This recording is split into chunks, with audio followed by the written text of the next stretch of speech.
The first time I went to Bethlehem about a year and a half ago was with a trip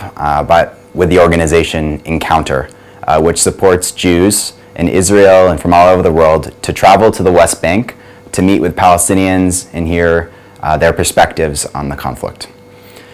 And there was one particularly challenging moment that I found great solace in our tradition that helped me as an activist working on this really challenging issue. And that was, we heard from a Palestinian United Nations official who basically made a presentation with his thesis being that the two-state solution is dead. And his basic layout was, he showed us a map of the West Bank, and he showed us where the settlements are and where the roads have been built. And he basically said that he thinks there's no way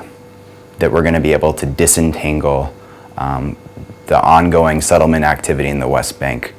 from what's happening in that area. And as someone who was relatively new to learning about this issue, that was really hard for me to hear. I thought that really the two-state solution was the only real hope that we had for Israel carrying on in its form that I think so many people love and care about and hope it'll continue to follow. So when I heard that, it was just really, really tough for me.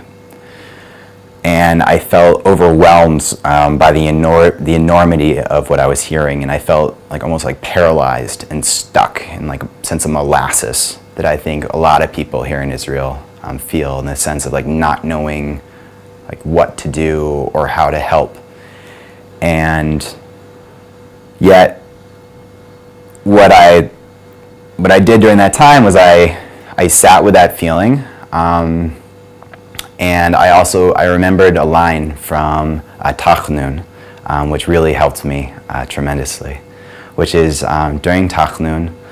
there's the first few parts where we acknowledge where we've gone awry, and we acknowledge the challenges that are before us, and it's a prayer of humility. And then in the third part, there's a really courageous step where we rise from a seated position, position of challenge, and we rise and we say, Lo yodea ma na'aseh, aval einenu. My Hebrew is not so great, but the essence is we don't know what to do, but our eyes are upon you. And for me at that time, that was a really powerful realization that rather than just getting stuck in the uncertainty and getting stuck in the paralysis, that with the power of faith, that we can actually have the strength to just keep moving forward and despite that uncertainty, and know that we don't have to have the answers of what the final answers are going to look like, but with faith that this work is so important that what we're called to do is just to keep showing up and to keep moving forward nevertheless.